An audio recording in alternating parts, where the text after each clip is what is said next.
Saudara Anda menyaksikan Kompas Bisnis bersama saya Putri Oktaviani. Perusahaan teknologi dan elektronik asal Korea Selatan, LG Energy Solution, batal berinvestasi di Indonesia. Menteri Investasi dan Hilirisasi sekaligus Kepala BKPM, Rosan Roslani, bilang ini kemauan pemerintah Indonesia. Surat resmi tentang pemutusan kerjasama ditandatangani oleh Menteri Energi dan Sumber Daya Mineral Bahlil Lahadalia pada 31 Januari 2025 dan diberikan kepada CEO LG Chem serta Chem LG Energy Solution. Kata Rosan, negosiasi proyek besar selama ini memang tidak mudah, namun pemerintah masih ingin berinvestasi ekosistem dan baterai kendaraan listrik di Indonesia terus berjalan. Di sektor ini, pemerintah melanjutkan proyek baterai kendaraan listrik dengan Huayu, perusahaan teknologi asal Tiongkok. Dari sana memutus sebetulnya untuk lebih tepatnya sebetulnya dari kami yang memutus. Itu berdasarkan surat tanggal 31 Januari 2025 yang diterbitkan oleh Kementerian Energi dan Mineral Resources Republik Indonesia. Ya. Itu kenapa dikeluarkan surat itu, karena memang negosiasinya ini sudah terlalu lama. Sedangkan kita kan ingin semua ini berjalan dengan baik, dengan cepat, karena negosiasinya sudah berlangsung 5 tahun. 5 tahun. Jadi kan nggak mungkin proyek itu lama gitu. Nah, jadi oleh sebab itu dikeluarkan surat oleh Pak Bahlil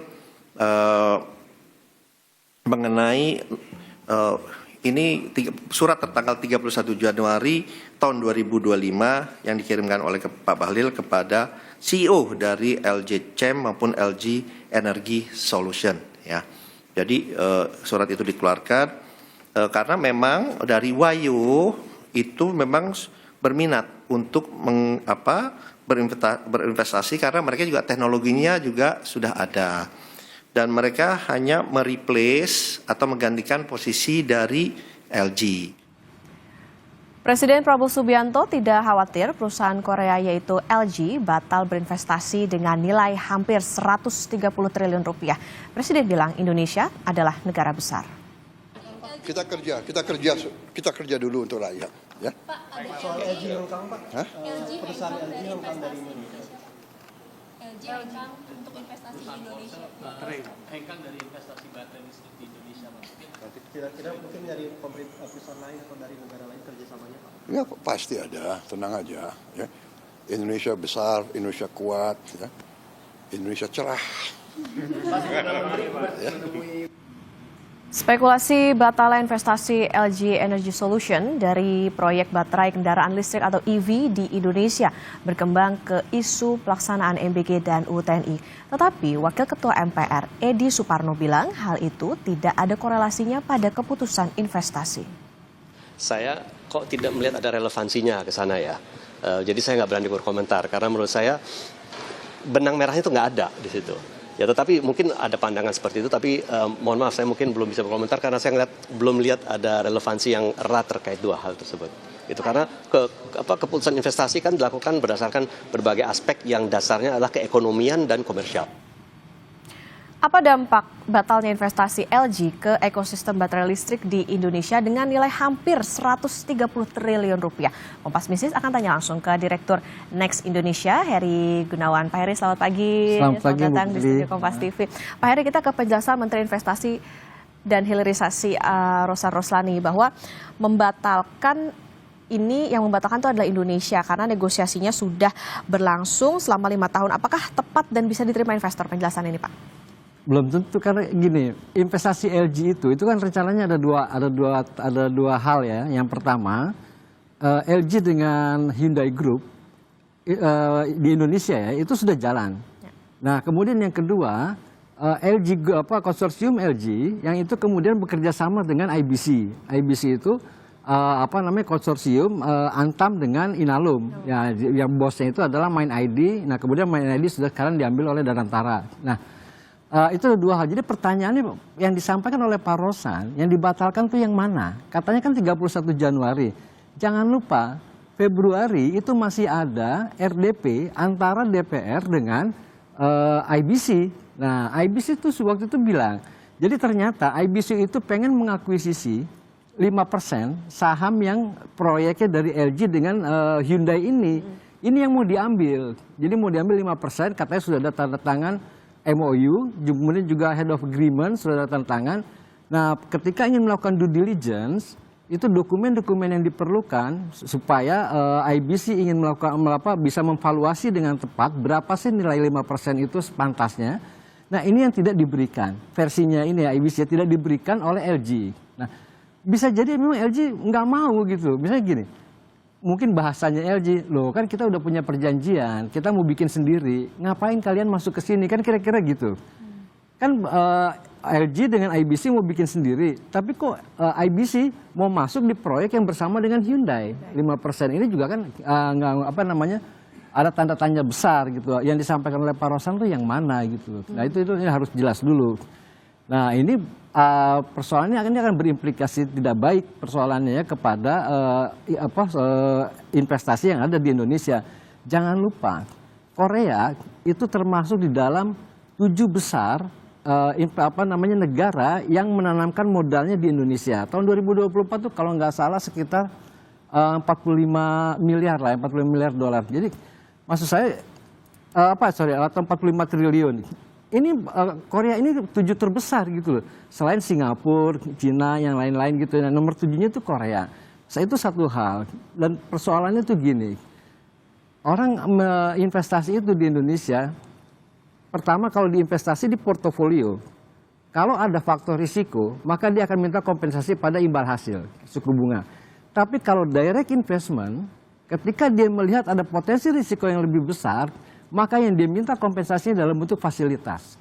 Nah, ini yang akan dilakukan kalau risikonya dilihat besar. Nah, menurut saya apa yang dilakukan oleh LG yang mundur gitu ya, membatalkan itu. Kalau kita baca-baca itu kan paling tidak ada 2 hal. Satu kondisi market yang tidak kondusif, dan kedua, iklim investasi yang tidak kondusif dan market yang tidak memadai. Nah, dengan alasan inilah sebagai alasan yang rasional untuk memutuskan sebuah investasi yang mahal, maka dia mundur. Karena saudaranya LG, saudara senegara, itu pernah punya kasus di Indonesia.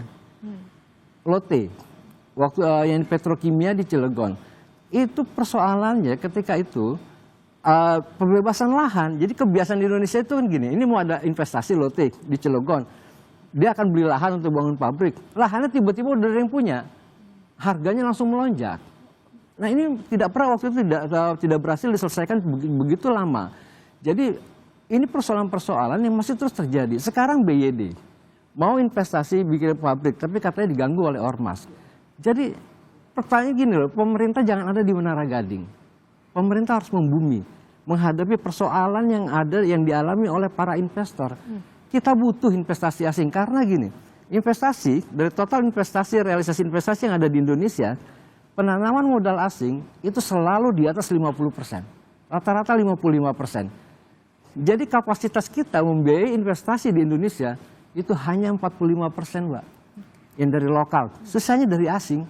Ya kita suka atau tidak suka, mereka itu adalah tamu yang akan menanamkan investasi, jadi dikasih aja karpet merah yang rasional gitu loh. Bukan kemudian maki-maki gitu loh. Oke, Pak Heri, artinya yang tidak clear sekarang yang ditunggu oleh masyarakat adalah soal investasi yang 129 triliunnya itu, Dok. Oke, nah Pak, sebetulnya butuh berapa lama sih dari komitmen investasi jadi ke realisasi investasinya itu?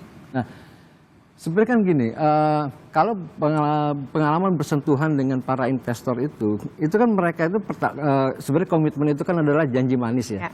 Komitmen itu adalah janji manis, apakah nanti direalisasikan atau tidak. Itu banyak faktor. Ada faktor teknis, ada faktor non teknis, dan ini sifatnya fundamental. Nah, salah satunya adalah soal iklim tadi.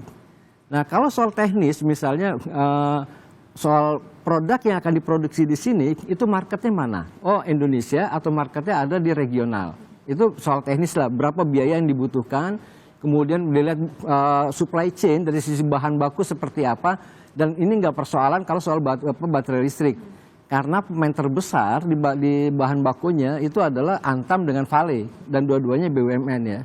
Nah tentu ada yang lain-lain kayak Harita apa segala macam. Nah ini berarti nggak masalah, tapi ada persoalan non teknis yang ini akan mengganggu.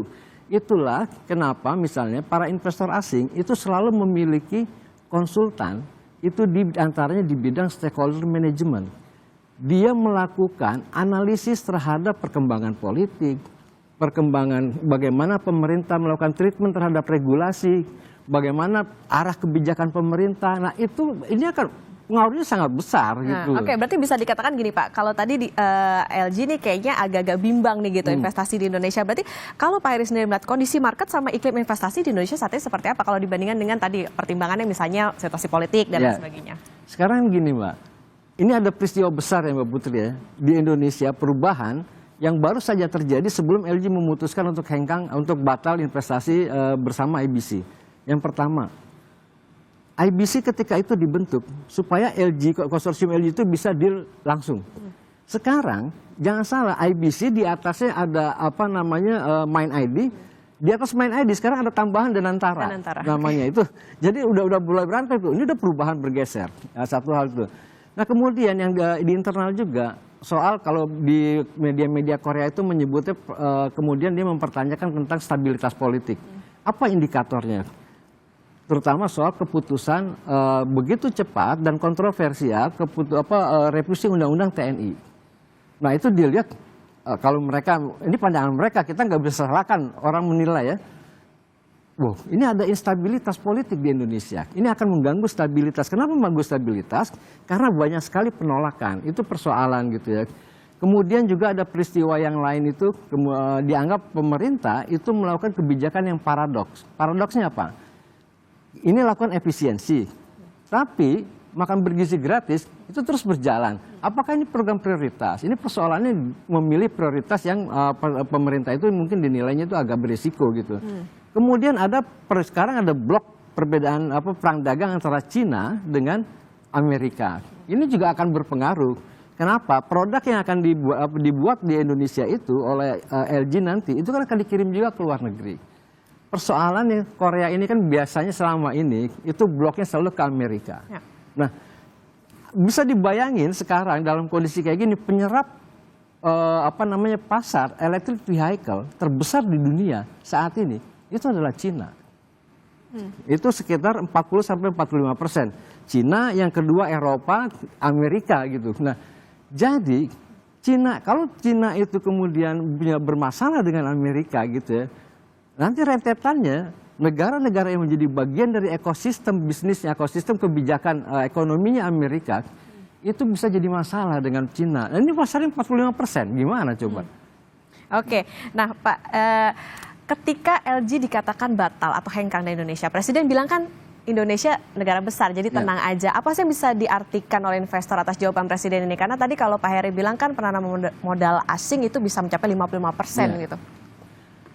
Nah ini menurut saya khawatir ya mudah-mudahan tidak. Presiden itu tadi saya bilang saya khawatir pemerintah ini tidak menginjak bumi.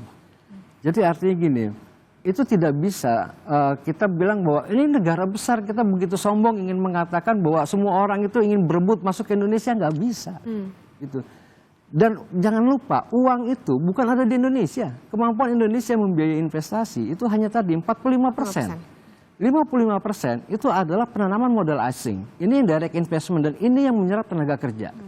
Nah ini yang langsung juga pajaknya dirasakan oleh negara. Nah kalau mereka diperlakukan dengan cara, you mau masuk sini syukur, nggak mau masuk ya udah. Nggak gitu caranya gitu. Nah seharusnya kita melakukan evaluasi. Evaluasinya itu tadi bagaimana konsistensi kita dari sisi regulasi segala macam.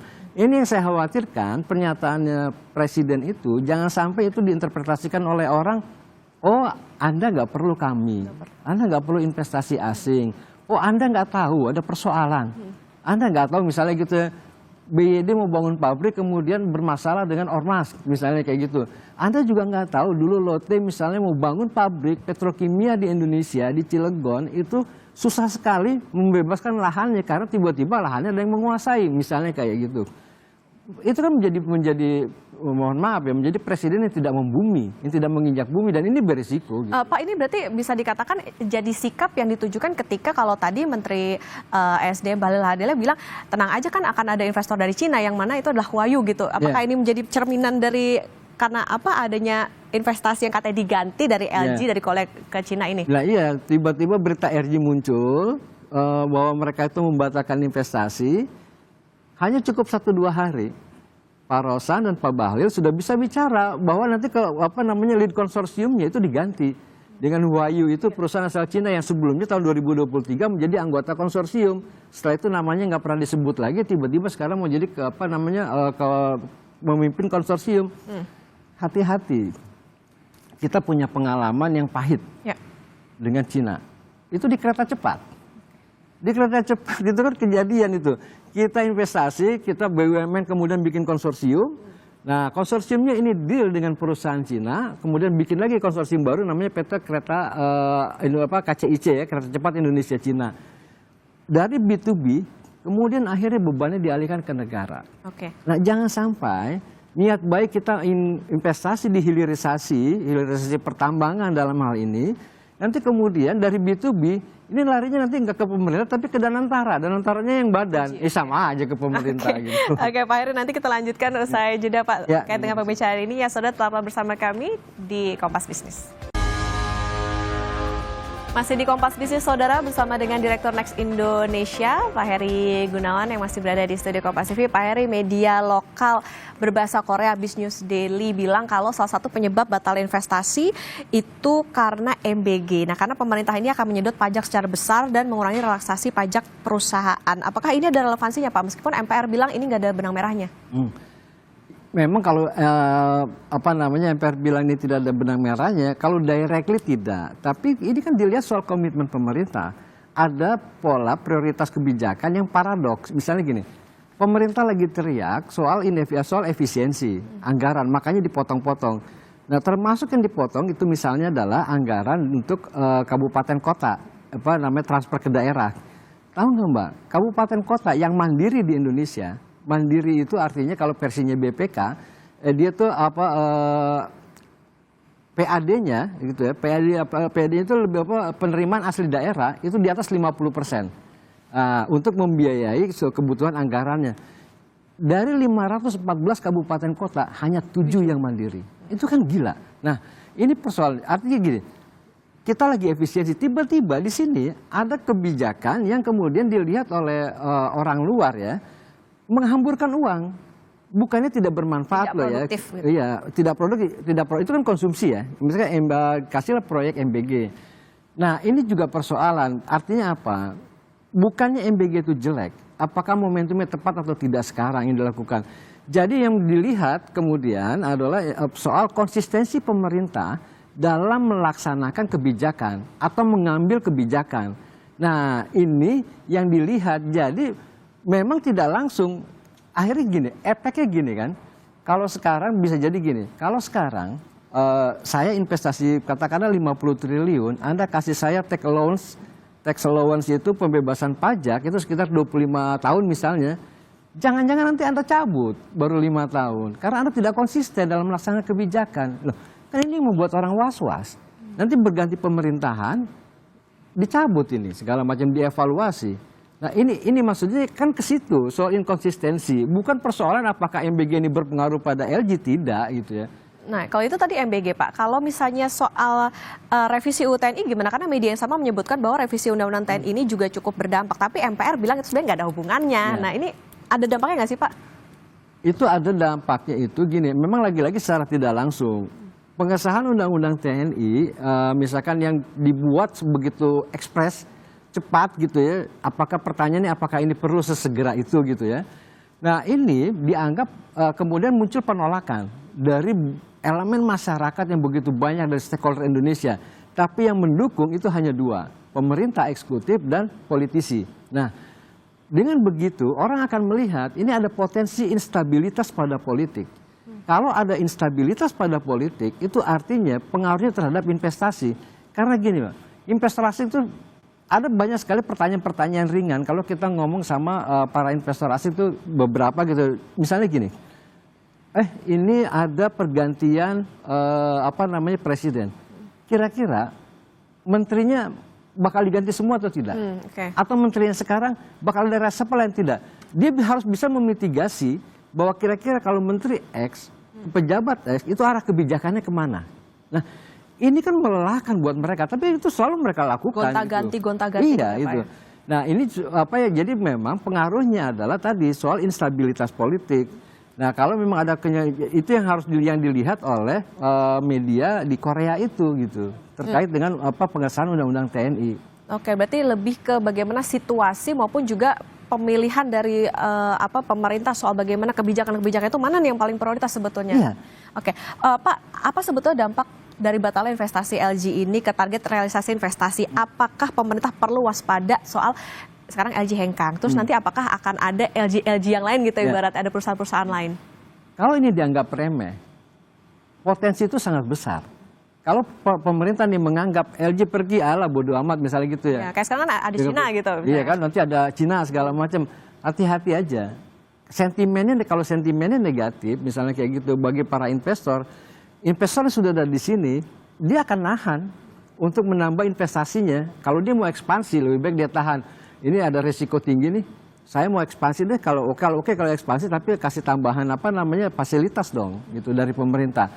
Jadi jangan lupa kontribusi investasi terhadap perekonomian nasional itu 30%, Mbak. Nah, kenapa ini menjadi penting ya, kontribusi investasi terhadap perekonomian nasional dalam 20 tahun terakhir.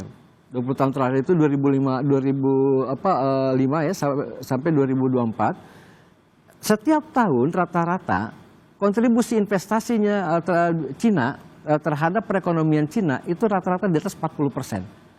Rata-rata pertumbuhan ekonominya bisa di atas 8%. India dalam 20 tahun terakhir periode yang sama, setiap tahun rasio investasi terhadap PDB-nya dia, terhadap perekonomian India, itu rata-rata di atas 30% dan pertumbuhan ekonomi India rata-rata di atas 6%. Indonesia pada periode yang sama, kontribusi investasi terhadap PDB itu di bawah 30% dan Indonesia tumbuh stuck di 5%. Pak Prabowo punya semangat tumbuh di 8%. Apa yang dia nggak bisa kemudian, ini ada evidence gitu loh ya, betapa pentingnya peran investasi karena pada akhirnya investasi konsumsi masyarakat yang sekarang kontribusinya 57% terhadap perekonomian nasional, kalau dipaksakan terus pada suatu ketika akan bubble. Oke, ini artinya memang ya tidak bisa dipungkiri bahwa sebetulnya negara juga sama-sama butuh gitu dengan investasi asing. Nah, ini tadi yang menjadi catatan bahwa adanya anggapan terkait dengan inkonsistensi dari pola prioritas anggaran itu yang harus jadi catatan, dan juga tadi pemerintah juga harus clear nih sebetulnya investasi kita nih yang mana nih yang harus yang harus diperbaiki, apakah tadi polanya, kemudian juga apakah situasi politiknya dan lain sebagainya. Ini tentu harus jadi catatan bagi pemerintah karena itu tadi ya Pak ya, sama-sama butuh untuk membiayai negara. Oke, terima kasih Pak Heri Gunawan, Direktur Next Indonesia sudah bersama di Kompas Bisnis. Pak Heri, sehat selalu Pak.